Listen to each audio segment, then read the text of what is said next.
Good morning, students, staff, and administrators. My name is Omar Torres. And I am Edelyn Flores. We'd like to welcome you to your Rough Rider News broadcast. Our purpose is to inform you, the student body and population of Roosevelt High School, about what is happening in and around our campus. From the C building to the L building, and everything in between, we will be covering all that is of importance to you, the viewer. Edelyn, are you aware of the fact that the school's policies keep on changing? Actually, I have noticed some things different. However, I'm not sure who or what brought on the changes. Who came up with the new policy? This is what everybody is asking. Well, the answer to this question is a shared decision-making council. It consists of 4 teachers, 3 parents, 2 students, and Mrs. Quemada. Mrs. Quemada had some comments about the new policy. This is what she had to say. Who came up with the new rule regarding CD players and caps? The Shared Decision-Making Council of Roosevelt High School came up with a new policy. The Shared Decision-Making Council consists of myself, 4 teachers, 4 parents, and 2 student reps. The purpose of the new rule is to make sure that Roosevelt is providing a good learning environment for students.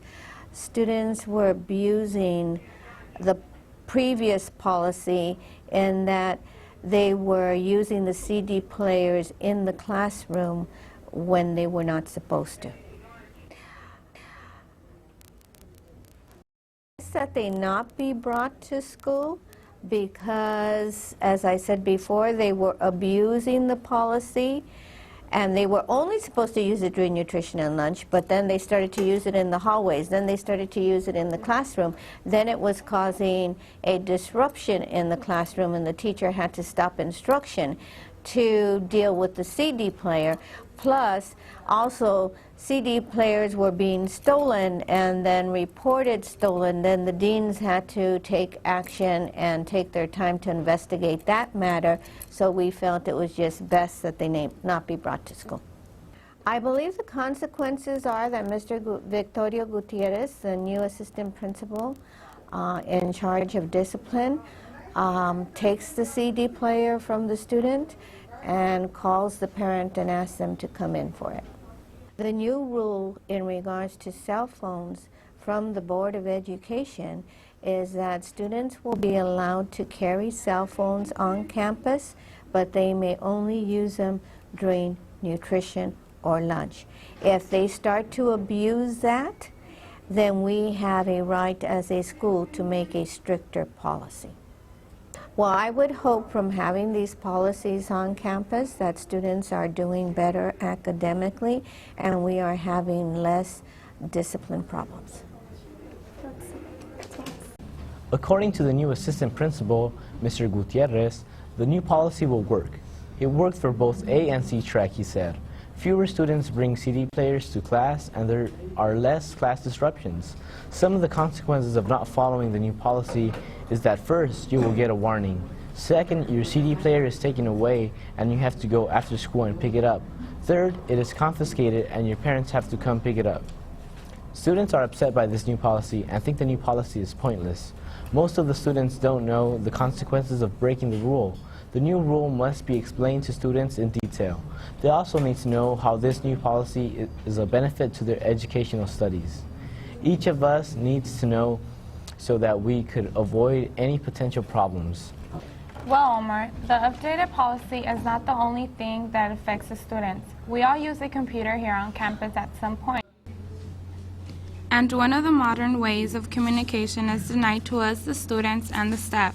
Email usage is a non-existent and internet usage is very limited on campus.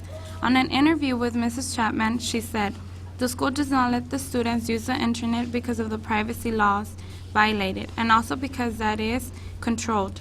This teacher also mentioned that there are passwords that the school has placed on the computers. Mrs. Chapman said, "Those passwords are for those who have permission to use the computer. So if the person who was allowed to use the computer does something illegal, the school has someone to blame. Those passwords work as locks. Therefore, students cannot be looking at illegal websites such as porn websites or download illegal programs such as Kazaa." Mrs. Chapman thinks that the purpose of having students without the email usage is to stop the offense the students do or see. In another interview, we interviewed to Mr. Ha. He said that some teachers have not been affected by the internet or email usage. He said, "That I know, teachers do not give the email accounts to students unless they have trust in each other." Elida Perez, a student, said, "There should be a solution to the internet and email usage because whether the school likes it or not, the internet is important for students and teachers." She also said, "The email is so important for us because we can communicate with others not only near us but with relatives all over the world. We should be allowed to use the email on campus. So whether or not we will be allowed to use email on campus anytime soon is yet to be seen. If we want to communicate with others around the world, I guess we have to pay for it at local internet shops or at other locations." That's pretty tough. However, there are other tough times for students, other things that we have to do without. When we return, we will discuss how a part of the ROTC is missing in our lives.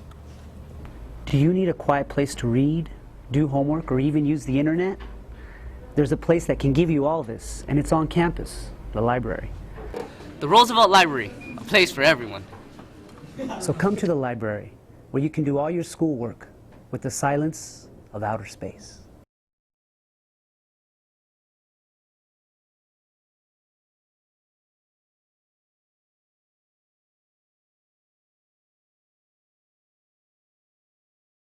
Few of us here attending Roosevelt have pondered the disappearance of the ROTC shop. The shop offered a variety of snacks and candies, many of which the school student store did not bother to sell. Most importantly, though, the ROTC shop offered tapatio. For those of you not in the know, it is a hot sauce, a topping commonly used for instantaneous soups. Like any other investigation, we set out on foot in search for the facts. Our results were quite satisfying, yet none to tickle our fancies. Former ROTC member John Garcia had some information regarding the matter, and what he said to us was quite amusing. John said that the ROTC shop was shut down, not by the school, but by some department whose name he cannot recall. He also stated that only the school student store could sell edible items. The information was not of much use, but it did give another view, which we had not looked into. Oh, and just for the record, John does miss the instantaneous soups with tapatio hot sauce. Here is some video footage of one of our fellow Rough Riders, Jose de la Torre, and his facts on the matter. It was closed down because the school wanted 50% of our profits and it would cost more to operate it than before.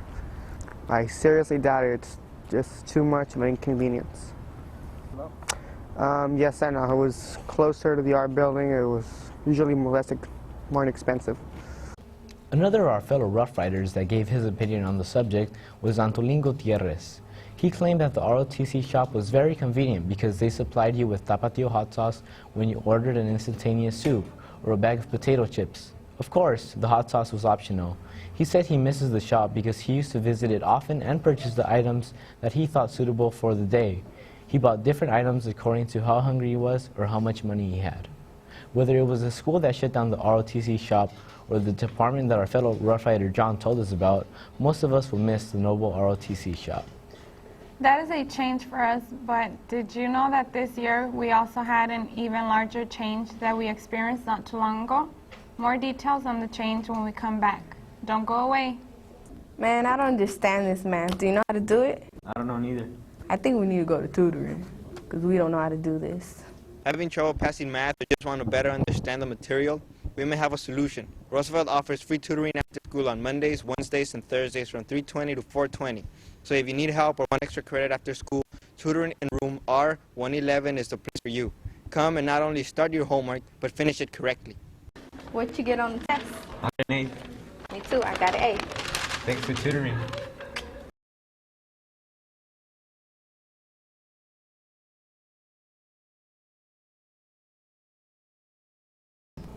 Most students agree that the classic on a Saturday was a good idea. One of the questions that most students asked, why did they change it to a Saturday? We went on a search for answers to why the classic was changed from Friday to Saturday. Mr. Endo, the PE teacher and ex-football coach, stated some of the reasons that the classic was changed from Friday to Saturday. It's because there will be better attendance in the classic. In other words, more people will come to the game It will be better because the classic will be earlier in the afternoon than usual, and we would get more attendance. Every year we are doing better than Garfield High School when it comes to attendance. So by changing the game from Friday to Saturday, we will do even better, said Mr. Endo. Another reason that the classic was changed from Friday to Saturday was because there were many complaints that getting to the classic was harder at night than it would be in the afternoon. Anthony Nunez, 10th grader B-Track, said that it would be better on a Friday because most parties come on Saturdays and most people go clubbing on Saturday nights as well. He also said that the bus strike would affect people going to the classic. He also added that he does think that less people will go to the classic on a Saturday than on a Friday. Who knows, maybe the experience will be the same. Surely by now we have all adjusted in one way or another to the Copernican schedule. Ms. Eubanks shares with us her perspective on the changed schedule. I think the new Copernican schedule does help the students. One of the goals is to help to improve the students' overall grades. And given the new Copernican schedule, most students only have 1 to 2 of their required courses each quarter. Therefore, they can focus on the more demanding courses like math or science and do well in those, and along with it they have 1 or 2 electives. So they have a chance to improve their grades. Hopefully they do some constructive things to improve their education, and that is if they are not failing a lot of classes, then they have the opportunity to finish their requirements in their electives and gather even more electives by going to adult school or ROP classes or Saturday classes, and it's conceivable that they could graduate early, taking advantage of that extra time. Having a new schedule is something that we've gotten used to. We hope that Rough Rider News is something that we will all get used to as well. On behalf of everyone here at Roosevelt Rider News, we'd like to thank you for joining us on our pioneering broadcast. We all look forward to seeing you again very soon. I am Edelyn Flores. And I'm Omar Torres. Have a great day and always strive to be the best in everything that you do.